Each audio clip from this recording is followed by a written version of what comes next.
life is very short and it goes by so quick. I'm sure you feel like getting older, it's a weird thing. You're just like, oh, I feel like I was just in high school. Like and all of a sudden you're like in Italy on a podcast talking about your band. Like, it's so crazy, you know? 3, 2, 1, sigla!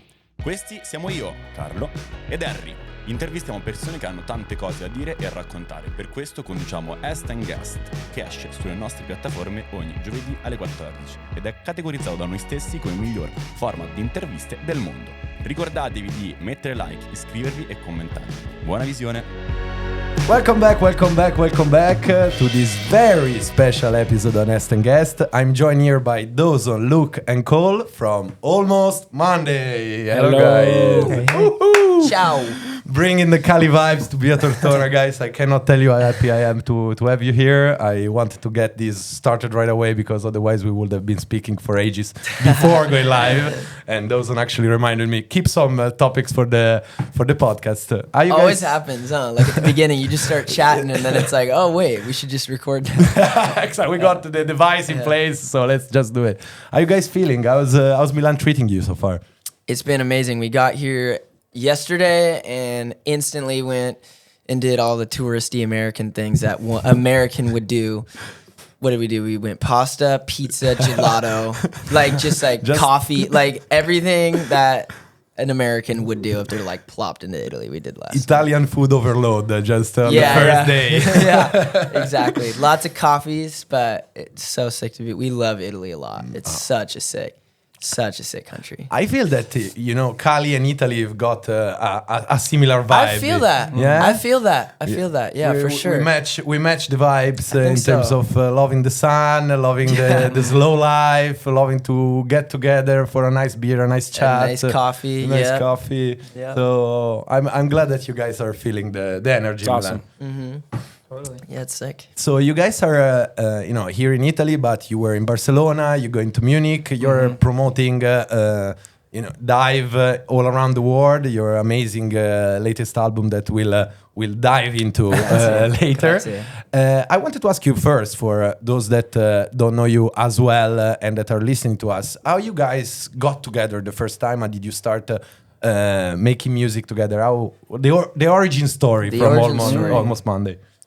Yeah, so Dawson and I have been friends for a very long time, and we were like, what if we try to take music seriously? We were like 15 in high school, and Dawson met Cole out surfing through a mutual friend, and it was kind of perfect timing, and so started playing music in the back of surf shops, invited all our friends, kind of like, in a funny way, it reminds me of this space of just like self-run by a couple friends, and started playing live shows. We didn't even put music out. We just kind of like threw songs together just to play them live, and kept with it. And I guess here we are now in Italy, just like that. Somehow, yeah.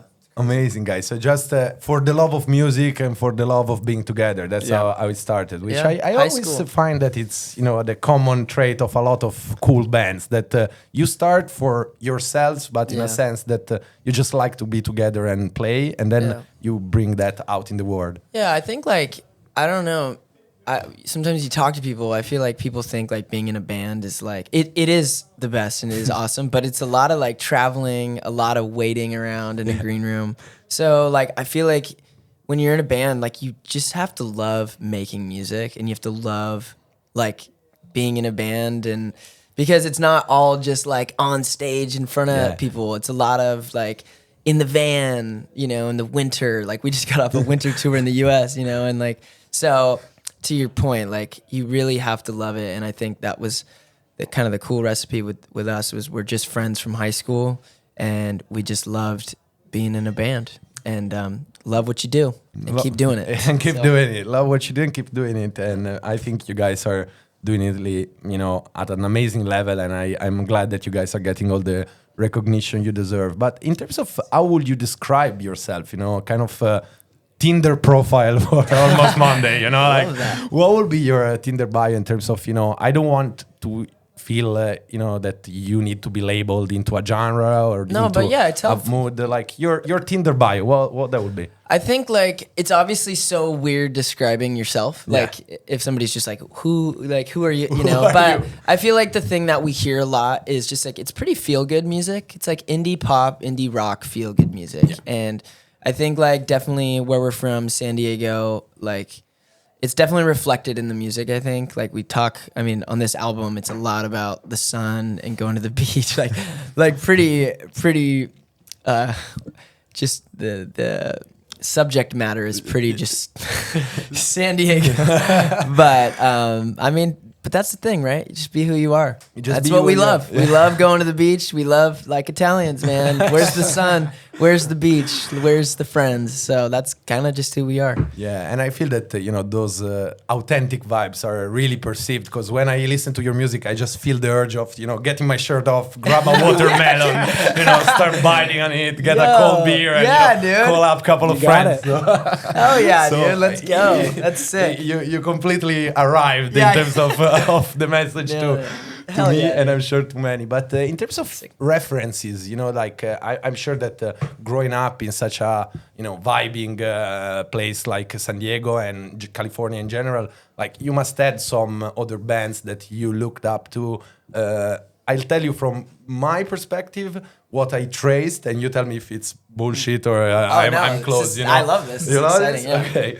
I got a little bit of the Strokes, a little bit of the Killers, a little bit of Franz Ferdinand, and also a little bit of Tame Impala. That was, the references that I managed to catch, but...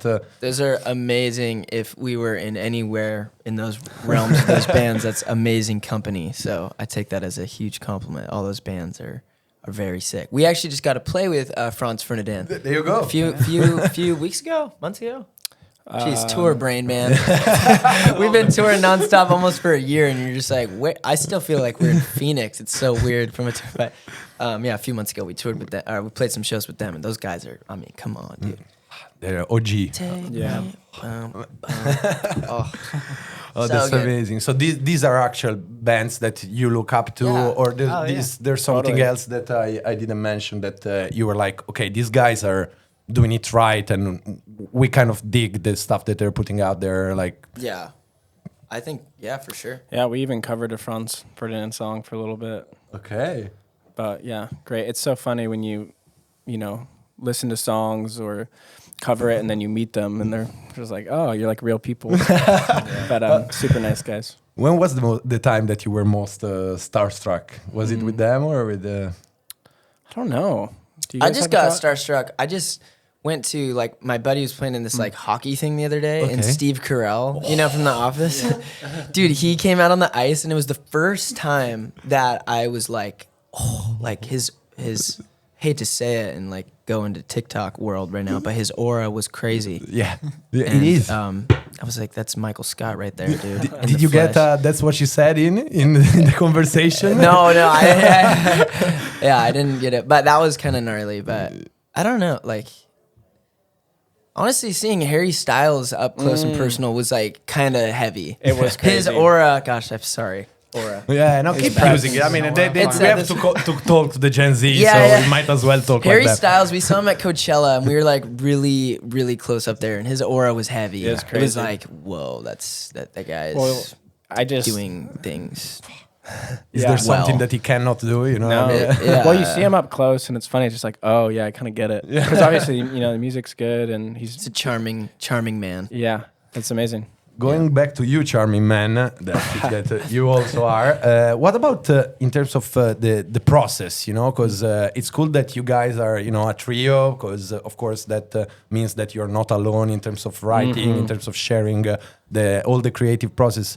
Can you bring us a little bit behind the scenes of that? How do you guys like to work? In what space and with what process? Yeah, I think I guess the way we make music is a little bit unique in the sense that we've been working with kind of the same crew for a long time, like just us and then our producer Simon. So we've been working with him for like maybe around 5 years at this point.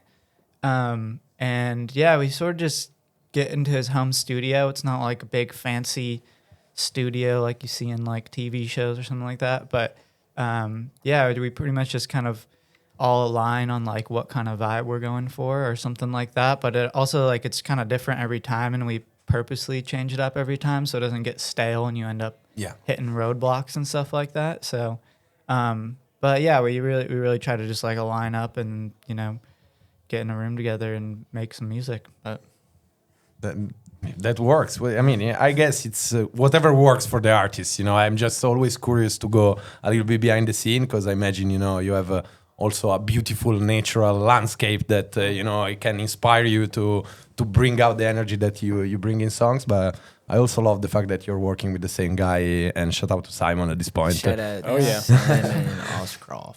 And let's talk a little bit about Dive. You know, we're here about this after all. How's the tour life treating you? How's your life changed since you dropped the album? What's behind this album? Because I told you the vibes that I got, but I want to hear from you guys. What's behind Dive? Yeah, I think like we always, going into putting out your first album, we always really wanted to make sure it was right and like the right timing and everything. And to answer your question, I feel like it has changed our lives in a sense that I just feel like we're like a band now. Like, I don't know, like every band we love and, you know, are inspired by, or you can kind of look back at their records and like what they've put out and like define them by an album. And I think for us, it was so important to do that. And for Dive, we just wanted it to feel like a debut album that just felt like us in this moment. And like, again, like the themes, a lot of the theme of the album is just like, I feel like this, we always talk about like the kind of defining song of the band in that album is a song at the end. It's the last song. It's called Life Goes By. Yeah. And it's just the subject matter. It's really not profound. But it's literally just life goes by, take me to the beach, which is just such a like dumb lyric. But it is also in a weird way for me, how I experience it too, is like it's profound in the sense that it's like, life is very short and it goes by so quick. I'm sure you feel like getting older, it's a weird thing. You're just like, I feel like I was just in high school. Like and all of a sudden you're like in Italy on a podcast talking about your band. Like it's so crazy, you know? So that theme, I guess, of just like really taking in life and enjoying the moments that you're in. That was like what we wanted the album to feel like. We always said like, wanted it to feel like a Polaroid, like just take it and there it is. Like that's the album. That's who we were.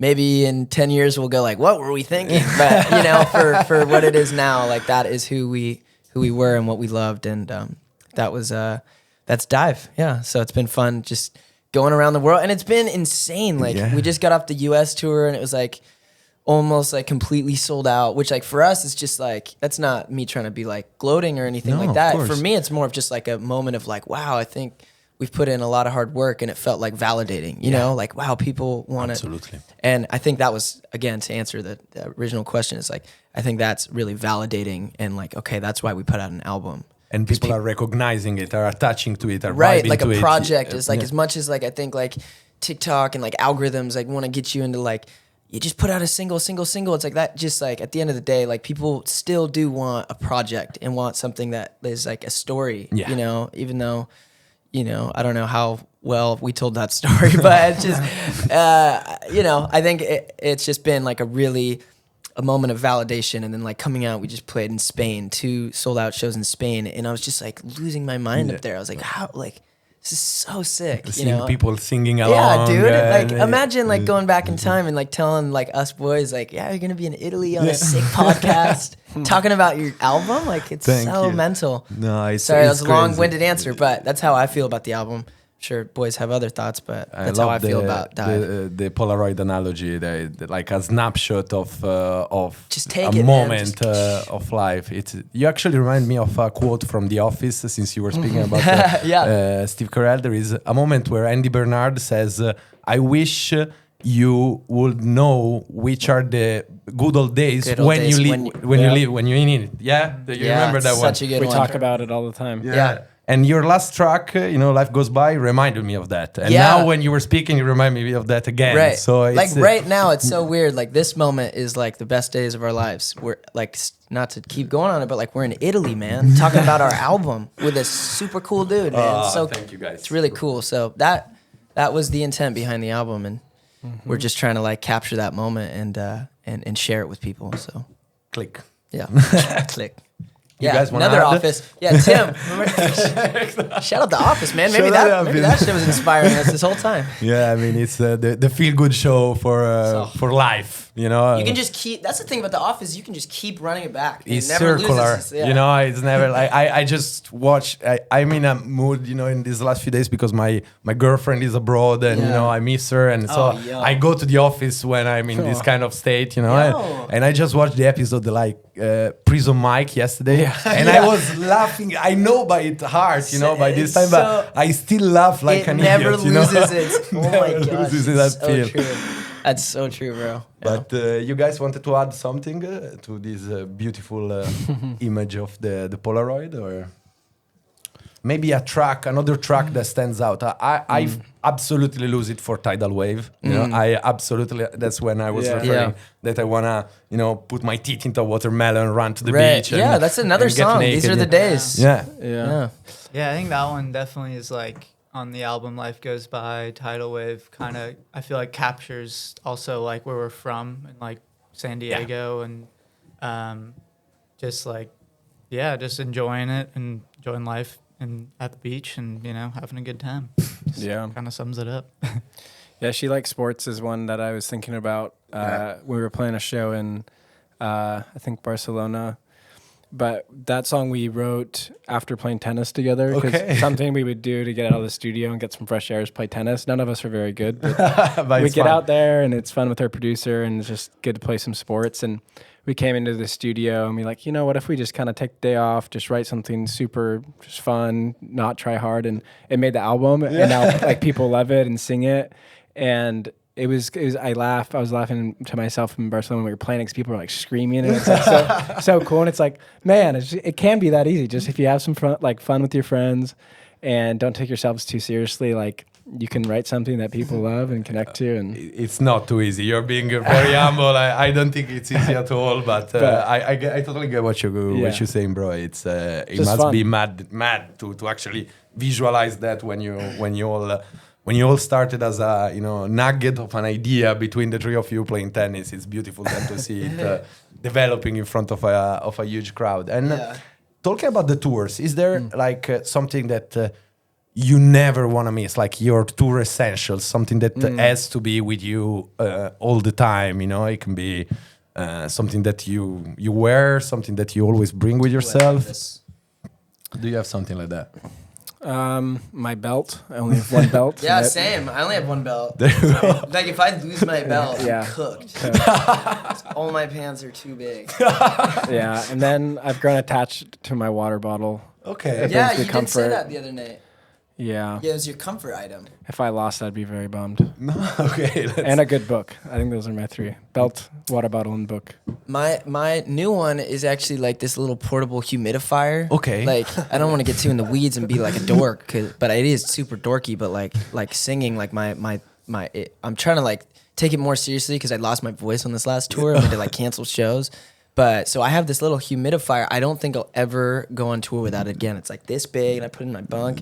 And that's pretty dope. That's a new one. And then also helpful and What's fun. that? Helpful and fun. Yeah. It's a good essential. Yeah. And then honestly, this one's like pretty basic, but headphones. Like you gotta have a way to get out of Get in out the of- zone. Are you a AirPods guy or? I'm like I just got the big AirPod Maxes. Yeah. And I'm kind of like I like them, but I wear glasses like Yeah. full time, so. Full time. It's like I mean, like just unemployment full time glasses on the wearer. LinkedIn page. Yeah. But I like it is a kind of a bummer because like long flights, like flying here. Yeah. It like smushes it in. So after like an hour, it's like pretty fried. Like it hurts. Yeah, you need something more ergonomic for your glasses. Something more. Yeah, or just go back to the little like in-ear ones. So anyway, yeah, AirPods. The AirPods and humidifier. Yes. Yeah. What about you, bro? Yeah, I mean, AirPods definitely for me. Actually, last night I left them in the bus and I couldn't get back in, so I was without AirPods last night. And I'm like, oh yeah, that's definitely an essential I need.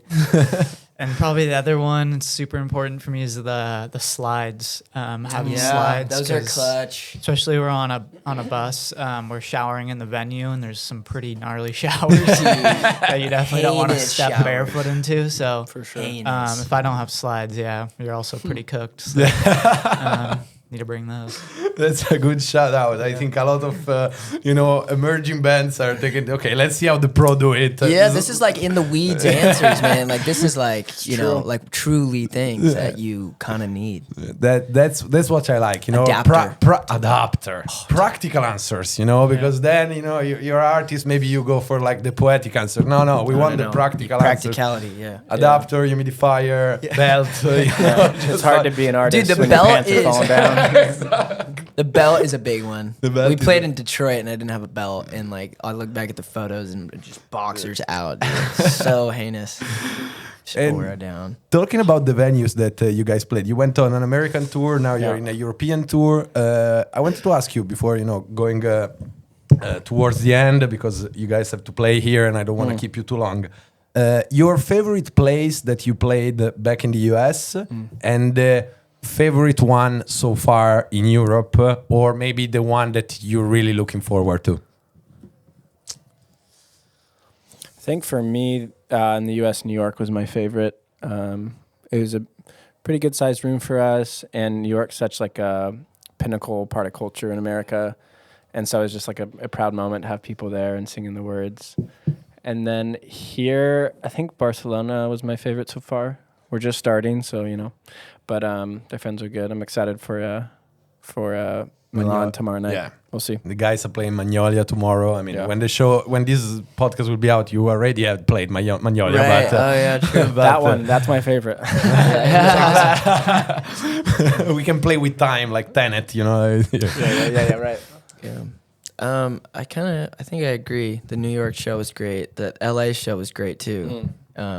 Which is actually like, not to again get into the weeds of everything, but those both playing in New York and LA, a lot of times those shows like aren't like LA and New York, they're big cities, and there's like obviously just a lot of cool people there. So it's a lot of people. Sometimes they come and they're just like like across the back and like but they you were have both to sell on them, Yeah, you do. And like I somehow LA and New York were like some of the littest shows. Like people were down for the cause, which is like was new for us. So those shows were great. And then I just can't. The only two we did Spain, like Madrid and Barcelona, and they both were so good. Amazing. Yeah. Beautiful cities, great vibe. The people are awesome. But I'm not just saying this because we're here. No, like, no, of Italy is course. my favorite country, and like I know like maybe but I just love Italy, man. Yeah. It's just so that you can just get everything here. Like in Pienza, Amalfi Coast, like there's so many sick places. Florence is insane. The fact that you went for Pienza first shows that you're a true Italian connoisseur. Like you didn't say the Colosseum. No, Rome, dude, or- Pienza is probably the cutest. Like, man, I'm trying to retire there one day. like fade into the sunset in Pienza, man. Oh, that's the title of a new song, Fade into the sunset in Pienza. It's Bro! You got it. Oh my gosh, that is really. It's very poetic. Well, guys, I just wanted to, wrap it up.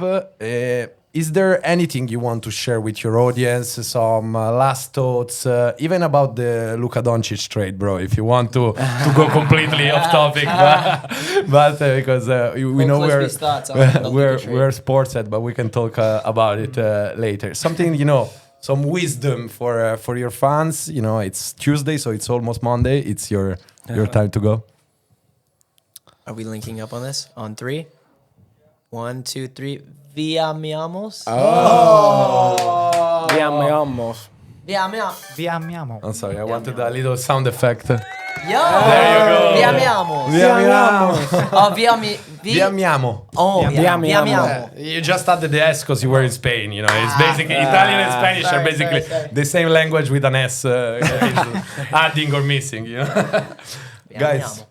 Thank you so much. Best of luck for tomorrow in Milan. Best of luck for the rest of the tour. Dive is a fucking hit. I'm gonna say the F word in the end. Fuck yeah. that. And go listen to the guys. They're amazing. Thank you so much, Legend, guys, for man. being Thank you. here. Grazie. Grazie a voi. Ciao, cool kids. See ya.